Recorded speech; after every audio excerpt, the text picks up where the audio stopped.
Gue denger Nick Fury buka cabang Shield di Semarang ya. Welcome to Talk Podcast. Let's Talk Now bersama gue Andri. Dan untuk guest episode kali ini, gue kedatangan seseorang yang suka bikin masalah, suka berbuat keonaran, dan ujung-ujungnya klarifikasi dan minta maaf. The one and only Wahyu dari Disandren. Apa kabar Om Wahyu yang tidak mau memunculkan mukanya kali ini? Helmnya ketinggalan di studio, Pak, kemarin.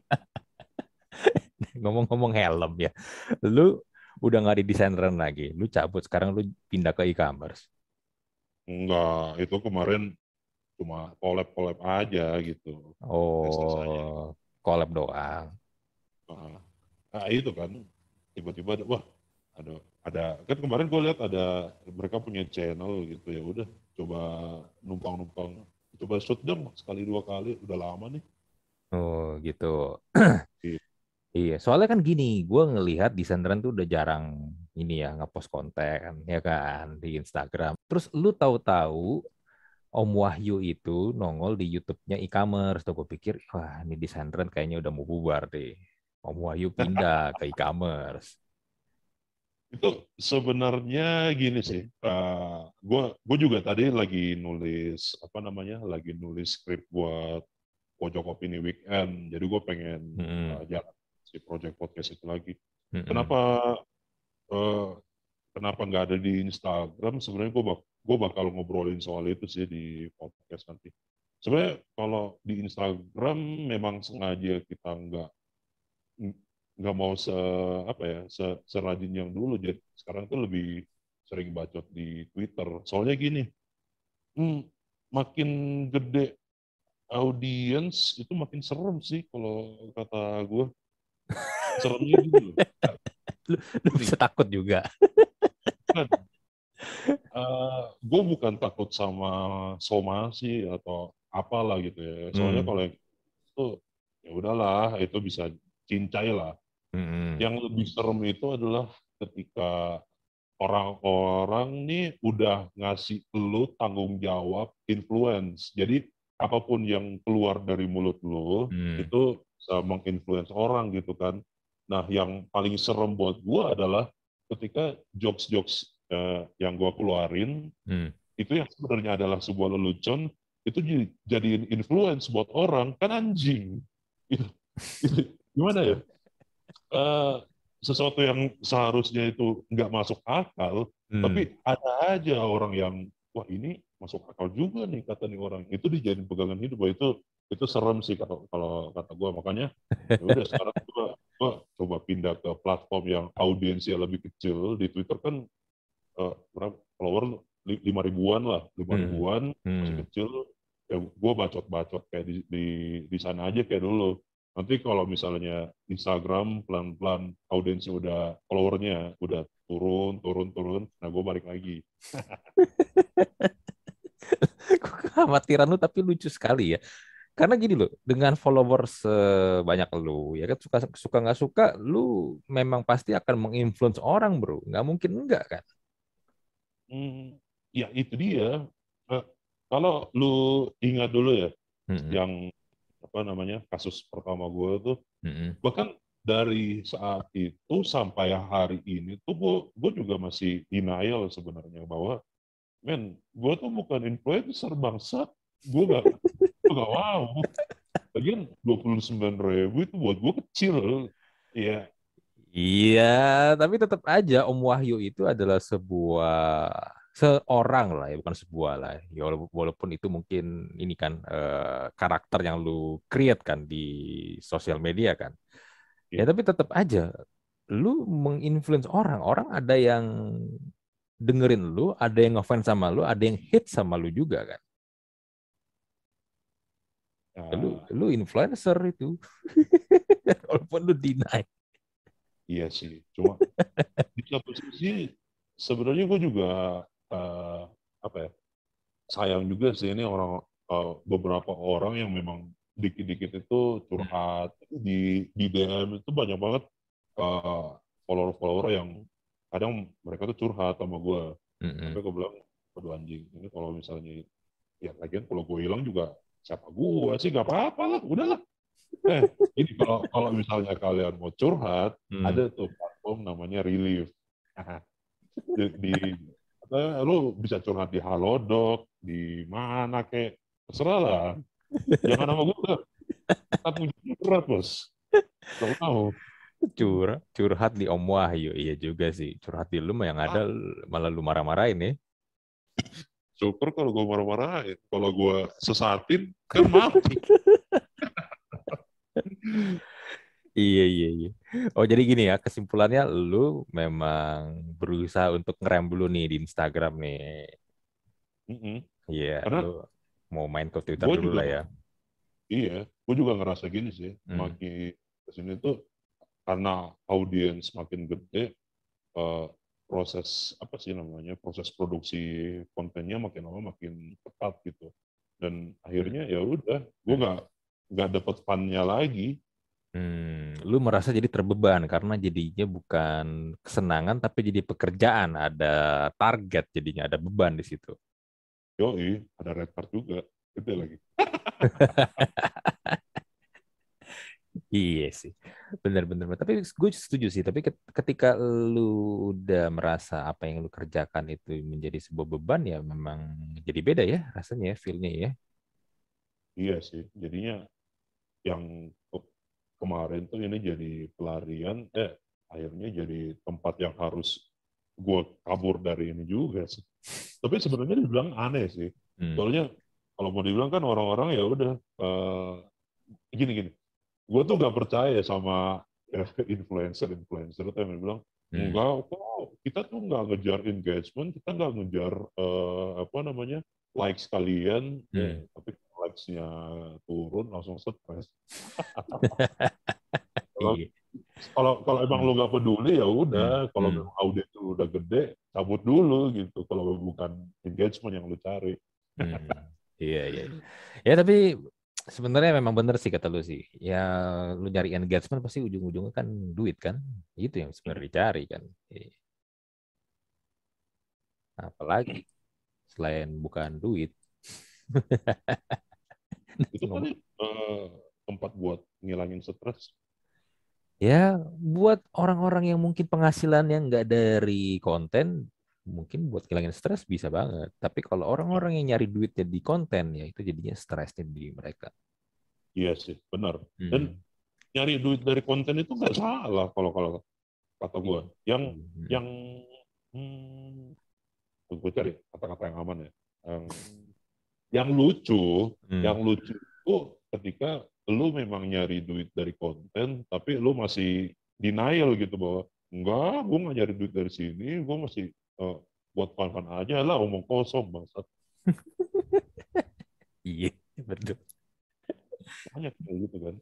Ya sebenarnya kita juga paham lah ya kan, oh, yang namanya menjadi influencer atau selebgram atau konten kreator atau apapun lah sebutannya itu memang ya memang ini kan lu pengen bisa make money dari situ, ya syukur-syukur jadi ini ya pekerjaan tetap ya dapat penghasilan tetap di situ kan sebenarnya. Mm-mm. Mm-mm. Ya tapi gitulah. Ngomong-ngomong dunia konten-kontenan ya, dunia kreatif ya. Kemarin kan ada yang rame tuh. Ada gue dengar Nick Fury buka cabang Shield di Semarang ya.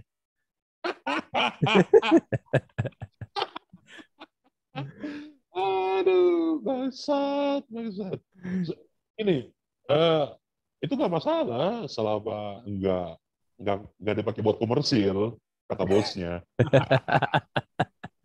Iya, tapi itu ya pas gue liat videonya, gue pikir Shield. Oke lah, kalau lu pakai nama Shield, Shield itu kan sebenarnya kata yang umum lah ya, general kan. Shield itu kan artinya perisai, tameng kan.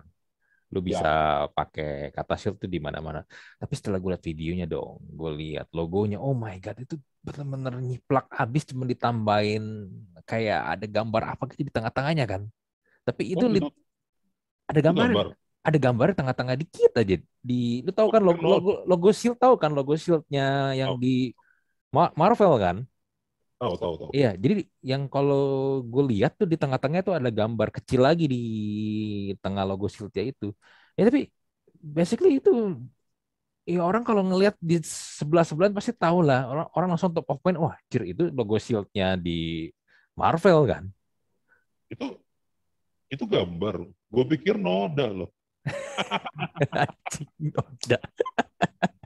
Ini chat chatnya nggak bagus ya, makanya ada bopak dikit di tengahnya. Tapi gimana ya? Eh, Kemarin juga gue sempat angkat itu sih di Twitter mana tuh ya, gini, soal Hmm. yang lu bilang apa namanya, Hmm. shield itu adalah sebuah kata yang umum. Iya benar, Hmm. kecuali kalau lu nambahin titik-titik lagi gitu, S titik H titik I. Masalahnya kan kemarin mereka kayak gitu kalau gue nggak salah nih, launching S titik H titik I, udah gitu Oh, mereka akronim benar-benar masalah. akronimnya benar-benar di ini ya disamain abis ya kan shield itu memang ada tanda titik ya kan di tiap-tiap huruf kan. Mm-mm. Jadi kalau Oh Shield iya. versi Marvel kan itu adalah sebuah akronim gitu kan. Nah, Mm-mm, mm, kemarin Shield versi lokal mm. itu juga akronim maksa, tapi ya itu kalau diartiin apa tuh ya? Apa kemarin itu kepanjangannya? Gue lupa lagi. Ya udahlah nggak penting. Oh ini Spatial Holistic Integrated Hmm. Environment and Land Division. Ini kalau gue buka Oh. di Google Translate meletus nih servernya. Apaan nih? Tapi gue bingung loh. Maksudnya ini ya, itu kan institusi pemerintahan ya. Biasanya kan mereka menggunakan dengan bahasa Indonesia dong. Ini pakai bahasa Inggris. Iya kan? Biasa kan setahu gue kalau institusi pemerintah tuh diwajibkan menggunakan bahasa Indonesia. Ini pakai Inggris loh. Gini loh, jangan nggak usah sampai sana. Institusi pemerintah itu pun juga kalau gua nggak salah ingat ya, Hmm. diperintahkan untuk tunduk kepada undang-undang yang berlaku gitu kan. Mm-mm. Sementara ada yang namanya undang-undang hak cipta. Udah, situ aja. Iya sih. Iya. Gue miris sih gini loh. Ini pemerintah loh. Pemerintah aja nggak aware ya terhadap hak cipta ya. Seperti ini kan. Dia walaupun dia menggunakan alasan kata tidak mau digunakan secara komersil, tapi kan tetap aja lu mengambil, menjiplak itu mentah-mentah kan. Walaupun ada modifikasi dikit yang tadi lu pikir itu bukan gambar tapi noda di logonya. Ya, tapi mereka aja nggak aware. Nah, gue nggak heran kalau ternyata di masyarakatnya ya orang-orangnya juga pada nggak aware, pemerintahnya aja juga nggak aware, nggak tahu, nggak paham. Ya, iya sih. Itu kalau buat gue pribadi itu sesuatu yang udah uh, nggak usah diheranin lagi sih, karena Mm-mm. pemerintah itu kan bagian dari masyarakat juga kan. Iya juga sih. Tapi gini pak, Hmm. kemarin tuh ada yang lucu. Jadi Hmm. uh, setelah gue ngomel-ngomel di Instagram, udah Hmm. itu gue pindah ke Twitter gitu kan. Gue Hmm. pindah ke Twitter, terus kalau nggak salah gue nge-quote reply si Humas Pemkot Semarang itu. Hmm. Tapi Hmm. foto profil gue di Twitter itu gue ganti jadi logo pemerintah Kota Semarang. Terus di situ gue bilang, menggunakan logika bapak, ya udah, apa namanya, akun saya ini kan nggak saya Hmm. komersilin, saya pinjam logonya ya. Hmm. Kayak gitu. Nggak lama ada banyak banget akun-akun random gitu, ganti nggak ganti nggak. Bangsat, bangsat. Iya. Ya gimana ya? Tapi sebenarnya gini loh, kalau kita ngomong tentang hak cipta ya kan copyright itu di Indonesia kan memang kacau banget kan. Kacau, kacau, Kacau. kacau. Orang-orang sangat-sangat terbiasa menggunakan produk bajakan. Ya nggak bisa dipungkiri juga lah. Gue pun juga pernah pakai produk bajakan gitu kan. Zaman-zamannya dulu main game di PlayStation kan nggak ada kan di Indonesia game original ya kan nggak punya akses itu kan akhirnya mengapa kita menggunakannya bajakan dan mesinnya pun memang dimodifikasi sedemikian rupa supaya mainnya yang bajakan kan. Nah, Iya. tapi gini loh. Cuman karena kita udah terbiasa seperti itu, akhirnya makin ke sini nih orang malah ketika bisa mendapatkan atau bisa membajak duluan, dapat barang bajakannya duluan, itu bangga banget. Kayak film lah, gue udah dapet nih bajakannya nih, udah bagus gambarnya, kualitas begini begini begini. Dia dengan bangga akan memamerkannya itu. Lu lihat itu nggak sih kemarin berita yang Jeffrey Nicole berantem di Oh iya, ring? iya berantem, iya karena itu kan gara-gara dibajak juga kan film. Iya, cuma yang berantem sama dia itu bukan orang yang ngebajak itu. Jadi awalnya ini nih Hmm. ada satu bocah Hmm. itu dia benar-benar naro apa namanya link grup Telegram yang mana Hmm. grup Telegram itu masang film-film bajakan lah gitu buat Wah, nobar.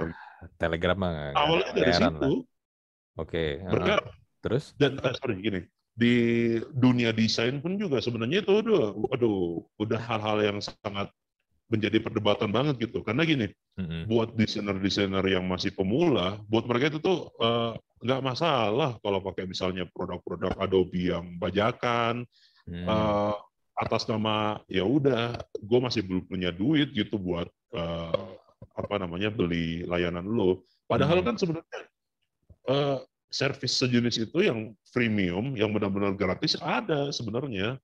Cuma malas nyari aja. Canva kan gratis bro. Kalau mau desain pakai Canva kan. Kalau lu nggak punya Iya, duit. eh, desain Ren juga kontennya semua dari Canva kok, makanya jelek. Gue juga pakai Canva gue kalau buat bikin desain cover sama ini thumbnail. Soalnya Iya. gue gini, kalau gue nggak bisa ngedesain. Ya kan, Hmm. gue nggak punya ilmu desain dan gue ngelihat ada tools yang gampang bisa gue pakai ya udah gue gunakan aja udah gitu free lagi ya kecuali kalau lu mau bayar ya kan lu bisa dapat fitur-fitur lebihnya ya tapi ya udah it's Hmm. okay gitu loh jadi kan gue juga aman gue nggak pakai kayak tadi lu bilang kan ada Photoshop bajakan segala macam kan. Iya. Eh, Gimana ya? Eh, gue nggak tahu apa sih motivasi. Kalau misalnya gini deh, gue coba refleksi ke diri gue yang dulu ya, bahwa Hmm. gue pun dulu seperti itu. Jadi waktu zaman gue dulu tuh, gue masih pakai Corel Draw. Hmm. Corel Draw pun juga gue pakai bajakan. Gue pakai Hmm. yang bajakan dan alasan kenapa gue pakai itu memang benar-benar aduh gue kalau nyari yang versi premium males males nyarinya Hmm. males Google cari produk-produknya gitu Hmm. udahlah lebih gampang pakai yang ini padahal Hmm. buat ngebajak itu juga effortnya nggak mudah gue masih cari rekan gue masih cari ini itu segala Hmm. macem Hmm. sama aja kan. Iya sih, cuman kan ya gitu, ujung-ujungnya memang nggak pengen keluar duit aja udah. Mm. Nah tapi kalau baik ke soal loga lagi nih ya Hmm. setelah kemarin dirujak lah sama orang, akhirnya si Pemkot Semarang ini bikin satu apa tuh sayembara. Hmm. Jadi logonya di take down, tapi namanya masih tetap Shield. Gue Hmm. nggak tahu kenapa mesti dipaksain pakai nama itu. Hmm. Terus mereka pakai bikin sayembara itu total hadiah 5 juta rupiah Total untuk hadiah. Oke, berarti ada juara satu dan juara-juara yang lain dong kalau ada total biasanya nih. coba gue cek dulu ya. Uh, Kota Semarang. Uh, Dia niat ngecek dulu. harus di sini nggak dibilang sih ada berapa ada pemenang. Iya, dia nggak bilang ada berapa Hmm. pemenang. Cuma Hmm. di sini dibilang peserta diperbolehkan mengirimkan maksimal 3 karya. Ya udah dengan 5 juta lo bisa dapat berapa karya tuh. Oke. Ya, ya, ya. Tapi Ya. balik lagi sih, kalau Hmm. memang ada juara 1, 2, 3, let's Hmm. say juara 1 tuh dapat 3 juta, juara 2 dapat 1 juta berarti, atau 1,5 juta deh, juara Hmm. 3 dapat 500.000. Hmm. Ya gue nggak tahu sih ya, tapi kekecilan nggak sih angka segitu? Kalau buat gue ya, Hmm. eh, itu memang kekecilan. Hmm. Cuma hal ini tuh bukan sesuatu yang perlu didebatin panjang, karena gini loh, Hmm. eh, ini bisa jadi sesuatu yang bagus buat teman-teman desainer yang baru mau memulai dapat duit dari hasil karyanya gitu. Tapi ini berita buruk buat teman-teman desainer yang memang udah profesional. Ya lu dibayar cuma 3 juta gitu kan. Masalahnya adalah ya lu ketika rate lu udah bukan di sini levelnya, ya harusnya lu udahlah lu tutup telinga dan udah Usah ikut ya. harusin. Udah menjadi konsekuensi dari si pembuat sayembara ini, bahwa lu akan you get what you pay gitu. Ya lu bayar 3 juta lu udah dapat logo-logo Canva, udahlah lu mau bisa bacot apa. Masalahnya kan enggak. Masalahnya teman-teman desainer ada yang enggak, levelnya itu udah bukan di sini, mereka juga tetap ngebet pengen ikut di sini, dan mereka akhirnya mempermasalahkan itu. Bos, yang salah lu Iya. gini loh, lu skillnya udah bukan di sini dan lu memberikan skill terbaik lu biar lu bisa menang. Lu kan jadinya kemakan jebakan Batman dan lu marah-marah sama Batman-nya. Gak gitu, bos. Iya.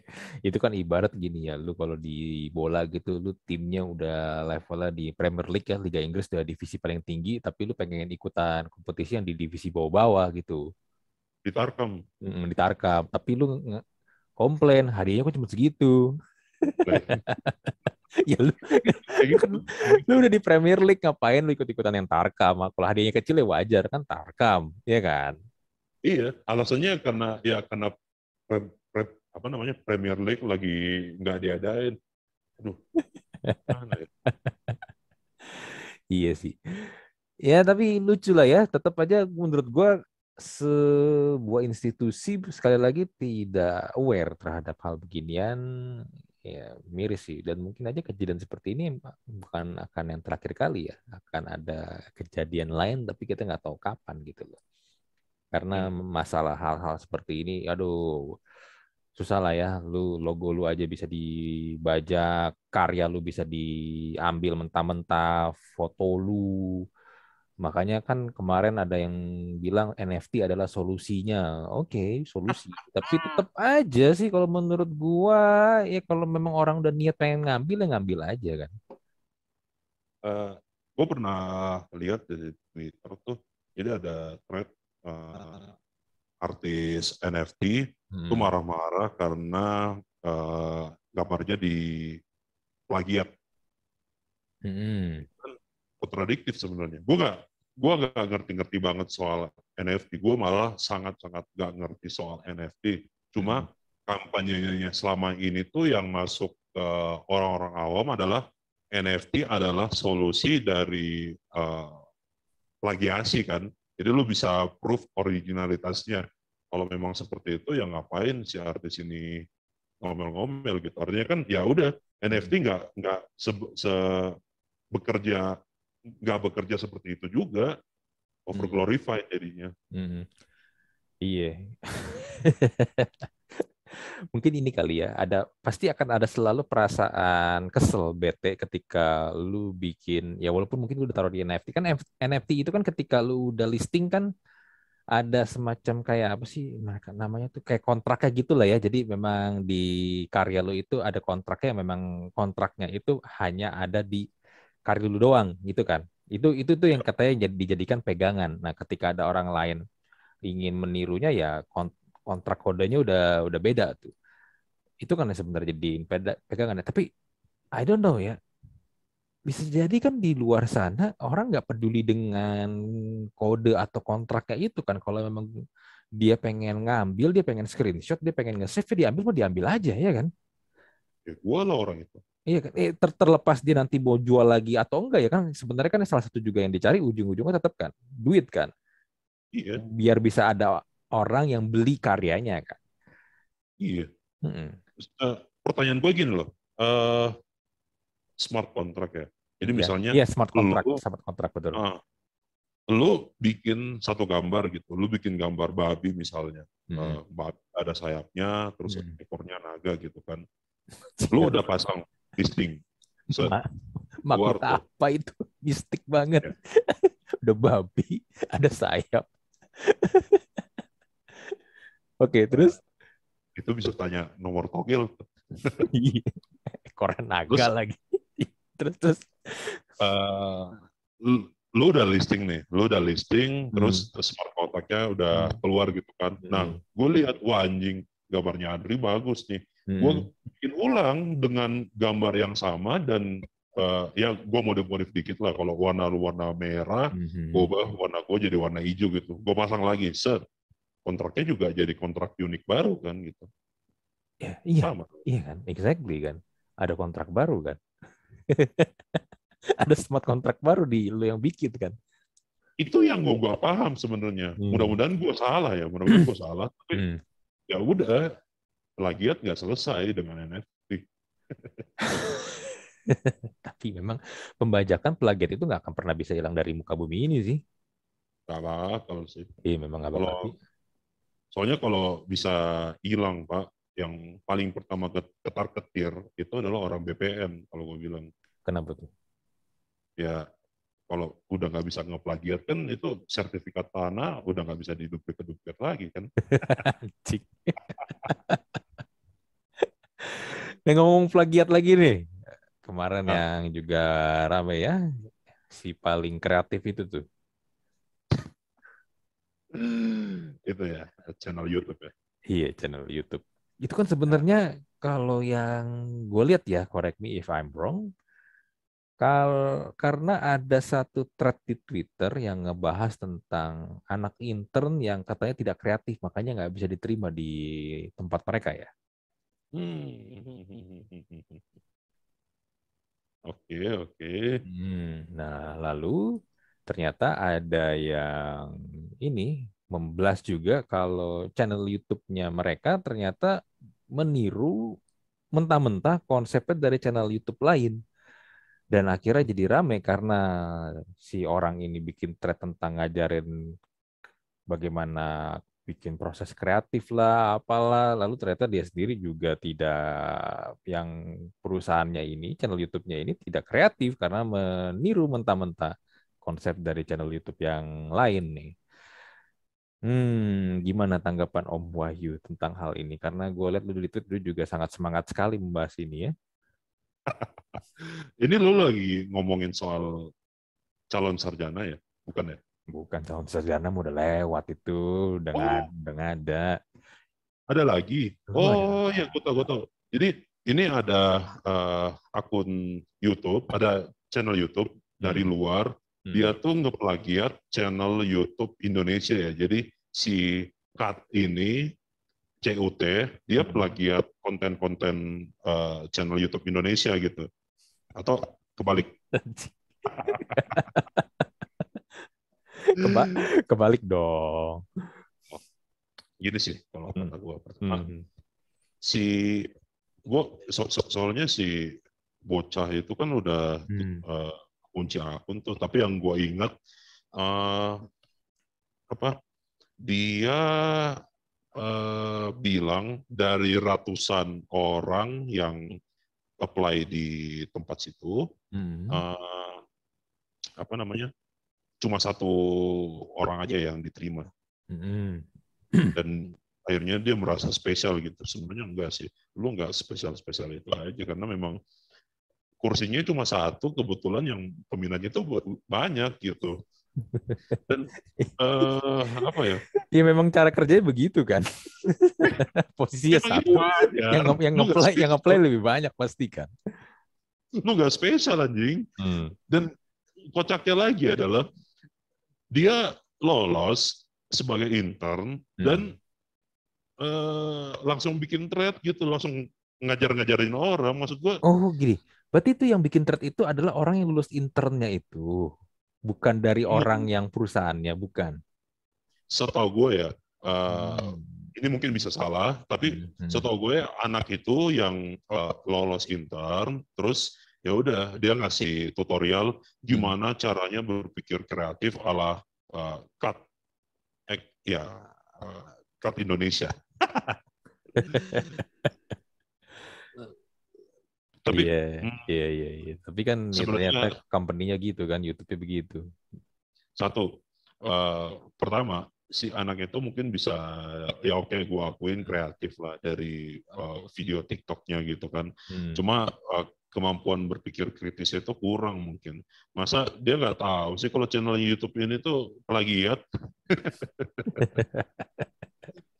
dengan menyematkan kata kreatif itu Hmm. udah salah banget sih. Nggak bisa itu nggak cocok. Oh, bisa jadi memang kreatif sih. Kreatif untuk melihat ada yang bagus lalu dibikin versi lokalnya. Kan sering kayak gitu kan. Kalau gitu bukan kreatif sih, cocoknya namanya jadi itu apa, opportunivox. Ini konsepnya kan ATM kan. Amati, tiru, monetize. Sebenarnya gini sih kalau menurut gue ya, Hmm. gue setuju nggak ada yang baru di dunia ini. Bahkan Iya. konten konten desain pun juga sebenarnya itu hasil niru sebenarnya. Uh, gue nggak tahu banyak yang tahu atau enggak ya. Jadi ada akun Instagram namanya Satisfied User. Hmm. Jadi di Satisfied User ini tuh ada, dia itu dulu sering bikin konten, nah ini nih, this is not UX. Jadi kontennya itu Hmm. benar-benar apa namanya, dia nge-review aplikasi-aplikasi, terus dia ngasih tahu salahnya di mana gitu. Hmm. Terus dari salahnya itu ya mereka crafting bahasanya, cuma bahasanya itu nggak seperti bahasa gue gitu. Nah, yang gue lakukan adalah gue menyerap nih esensi dari si konten itu seperti apa, gue Hmm. jadiin konten versi gue. Nah, yang gue modifikasi di sini adalah pertama dari segi bahasanya. Hmm. Bahasanya itu gue bikin lebih apa namanya, lebih banyak leluconnya, Hmm. lebih Hmm. cerewet tanda kutip, terus apa namanya, ya kurang lebih seperti itu. Hmm. Dan yang gue lakukan itu nggak benar-benar nge-copy apa yang mereka lakukan gitu loh, karena gue masih Hmm. Hmm. memodifikasi. Nah, tapi gue nggak apa namanya menampik bahwa gue pun juga meniru apa yang udah pernah orang lain lakukan. Bahkan orang pun juga meniru apa yang udah gue lakukan sekarang, itu nggak salah selama Hmm. uh, lu apa ya, memodifikasi dan menambahkan edit value gitu di dalam apa yang lu kerjain. Masalahnya kan ini Hmm. si paling kreatif ini kan enggak, kalau gue lihat ya udah backgroundnya putih putih semua, ngebahasin hal-hal open minded semua. Iya, Apaan coba itu? thumbnailnya sama, lalu judul videonya juga seperti hanya ya mentranslate dari versi bahasa Inggris ke versi bahasa Indonesia kan? Iya, bener-bener kayak gitu. konten konten jaksel ini mah, agama, FWB, apalagi agama, hubungan ranjang, besok-besok apa, Iya, bangsat. iya, iya. Tapi memang benar nggak ada konten yang nggak ada sesuatu yang baru ya. There is nothing new under the sun. Gue setuju. Cuman memang sih, tapi tetap aja sih bro, batasannya itu yang susah sih kadang-kadang ya. Kita tuh tahu sampai sejauh mana kalau konten kita ini tidak mengcopy orang lain punya. Iya kan, kadang-kadang kan ini kan abu-abu juga ya, nggak ya, kayak konten kreatif itu kan intangible ya, nggak bisa dipegang sebenarnya kan. Kadang Ya, mungkin kita merasa kita sudah menambahkan yang tadi lu bilang ya, ada added value-nya, jadi biar nggak terlalu plak-plak niru, mungkin lu terinspirasi, tapi mungkin mungkin buat sebagian orang merasa, ah ini mah niru yang ini nih, atau mungkin yang merasa konsepnya lu pakai gitu walaupun gak di ini ya diambil mentah-mentah, kok kayaknya lu ngikutin gua gitu, kan bisa juga dia juga di ini ya tersinggung kan, hmm. kayak gitu. Nah itu kan Kalau sebenarnya sesuatu hal yang balik lagi ya nggak bisa lu ukur gitu loh. hmm, sebenarnya kalau menurut gue sih ada eh, ada apa namanya, batasannya gitu, Hmm. walaupun nggak bisa terukur ya. Dan batasannya itu adalah ketika orang-orang itu nggak sadar bahwa yang mereka nikmati itu adalah hasil dari modifikasi konten yang udah ada gitu. Kayak Hmm. contoh Hmm. misalnya Hmm. apa ya, Hmm, ya taruhlah misalnya konten gue deh. Hmm. Eh, Kalau misalnya gue nggak menambahkan added value di dalam konten-kontennya di Sandren, walaupun sebenarnya sederhana bahwa gue mengambil apa namanya desain-desain orang, terus gue cari-cari kesalahannya dan gue jabarin kesalahannya, itu Hmm. adalah hal yang sama yang dilakukan oleh si satisfied user gitu kan. Hmm. Eh, Hmm. apa namanya? Tapi ketika gue menambahkan hal-hal yang si satisfied user ini nggak punya, ya Hmm. udah eh, disitulah titik apa namanya eh, yang menjadi pembeda gitu antara gue niru atau gue um, mengimprove sesuatu yang udah ada. Sama aja contohnya gini sih, kalau kita ngomongin yang lebih besar ya, startup deh. Di Hmm. startup itu kan sebenarnya produk-produk digital ya, sebenarnya semuanya sama aja. Let's Hmm. say Hmm. gue nggak mau yang ojol-ojol deh, nanti ngomongin yang ojol itu kemarin lagi. Gini deh, misalnya antara OTA, online travel agent gitu kan. Hmm. Kalau mau dibilang kan sebenarnya sama. Mereka Hmm. jualan tiket, mereka Hmm. jualan tiket pesawat, tiket mau apa namanya rekreasi gitu. Tapi masing-masing itu mereka punya unique value gitu. Walaupun gue nggak lihat unique value di antara pemain besar itu kita sih. Nanti topiknya apa ya? Sama sih sebenarnya susah juga ya. Iya. Kayaknya omongan gue salah deh. Ya, gimana ya? Tetap aja sih kalau gue lihat di dunia kreatif ini, apalagi di Indonesia ya, orang yang satu berhasil akan mencoba meniru apa yang orang itu udah lakukan gitu. Latah kan biasanya ya. Iya. Kalau di sini ya, ya kayak kemarin juga tadi kita bahas NFT ya. Gozali berhasil, orang rame-rame juga ngepost gambar-gambar yang menurut mereka mirip-mirip kayak Gozali gitulah.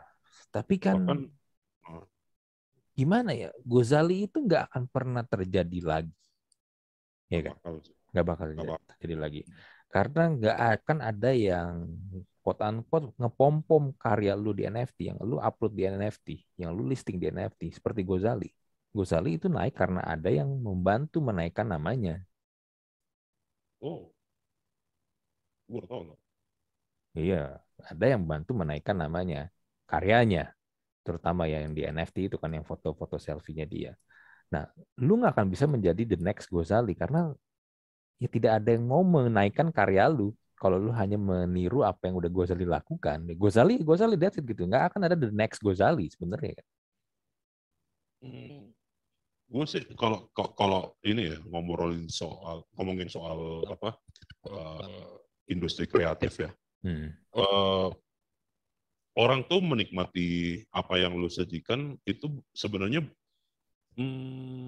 nggak sepenuhnya dari konten lu sih, tapi lebih ke elunya siapa gitu. Itu Betul. juga menurut gue Exact. itu menjadi salah satu faktor gitu. Kayak misalnya gini Exactly. deh, iya kan? Hmm.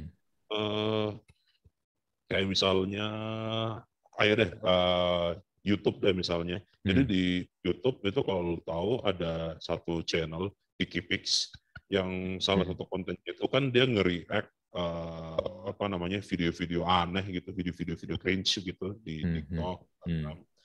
Nah, sebenarnya konten-konten kayak gitu tuh banyak. Ada TNM, ada si PikiPix itu, tapi Hmm. ya yang orang nikmati itu adalah reaksi si siapa namanya si hostnya itu gitu loh. Jadi Hmm. nggak 100% si kontennya doang yang di apa namanya yang menjadi faktor penentu gitu. Betul. Sama aja kan kayak misalnya podcast gitu. Hmm. Deddy Corbuzier sama siapa namanya misalnya si Joe Rogan deh misalnya Hmm. sama-sama kok kalian bertiga sama-sama botak gitu kan tapi pembawaan lo pembawaannya Deddy pembawaannya siapa si Joe Rogan kan beda. Hmm. Nah itu yang menjadi pembedanya juga gitu. Hmm. Nah, Betul, betul. Prinsip 5W 1H itu memang harus dipakai banget sih kalau lu memang mau create konten kalau menurut gue ya. Karena itulah yang akan menjadi pembeda. ya Iya, gue setuju. Dan satu lagi 5W1H dan apa namanya, eh, apa ya istilahnya, apa yang orang cari sih sebenarnya. Ini gue belajar dari pas awal-awal gue bikin desain dan ini. Jadi DR ini tuh awalnya memang gue tuh benar-benar sendiri gitu. Dan gue lihat si satisfied user ini, gue bukan lihat si satisfied user, tapi gue lihat apa namanya dari demand pasar soal feedback desain itu masih jarang banget gitu, feedback yang jujur gitu kan. Cuma waktu itu gue masih belum tahu gimana nih cara ngedelivernya gitu. Akhirnya gue lihat lah di satisfied user ini, gue lihat cara penyampaiannya kayak gini gitu ya. Ya di situ juga ada proses apa namanya, ya bilang aja riset deh, proses riset, walaupun gue nggak mau bilang itu bukan riset, tapi ya proses komparasi gitu. Gue melihat oh cara crafting itu kayak gini, cara bikinnya itu kayak gini, ya udah. Kurang lebih prosesnya itu kayak gitu loh, dan berat memang. Jadi content creation itu bukan pekerjaan buat semua orang. Bener. Karena kan orang banyak berpikir, cuma bikin konten doang gampang lah. Kalau lu video, cuma bikin video doang, cuma ngepost doang. Mereka kan tidak tahu kalau di balik semua itu proses di dapurnya itu ribetnya setengah mampus. Akhirnya setelah udah mentok nih nggak tahu mau ngapain, ya udah gue bikin konten YouTube makan-makan aja deh. Iya, bener. Tapi ini lucu loh. Gue ngobrol sama lu yang tadinya kita awal-awal ngerosting ya, kita dalam tanda kutip menghina, sekarang jadi serius loh. Ngomongin tentang proses konten dan desain. Itu juga apa ya, kayak yang gue bilang di awal ya, proses creating konten itu pada akhirnya menjadi, saking beratnya itu akhirnya menjadi sesuatu yang membebani gue gitu di DR ini. Karena ya lu pikir apa namanya ngerosting satu produk itu cukup nyari apa namanya salah-salahnya, wah enggak lah.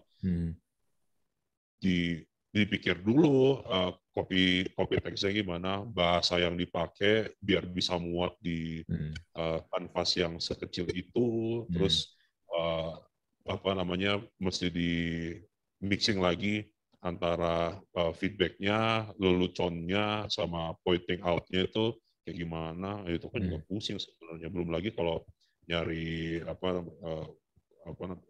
sih produk-produk yang mau di roasting gitu. Sebenarnya banyak. Gue pun sampai sekarang itu di pipeline gue itu masih banyak banget. Cuma ya balik lagi, gue pikir waktunya berhenti dulu, bukan berhenti sih, waktunya pindah platform dulu deh. Masalah influence tadi itu. Ini judul episode kali ini kayaknya lebih bagus ini kali ya, bukan yang tadi kemarin kita pernah bahas tuh bro. Lebih cocoknya Om Wahyu curhat di sini. Ini jadi gue dengerin curhat bapak-bapak nih sebenarnya tentang kerjaannya dia nih. Jangan memberikan saya ekspektasi. Iya. Ya, tapi anyway ya bro ya. Gue sih tetap menurut gue memang proses konten balik lagi gue yang kalau gue juga ambil kesimpulan dari apa yang lu udah sampaikan tadi ya, memang nggak gampang sih bro. Temen kadang-kadang memang di luar sana orang berpikir bikin konten itu gampang.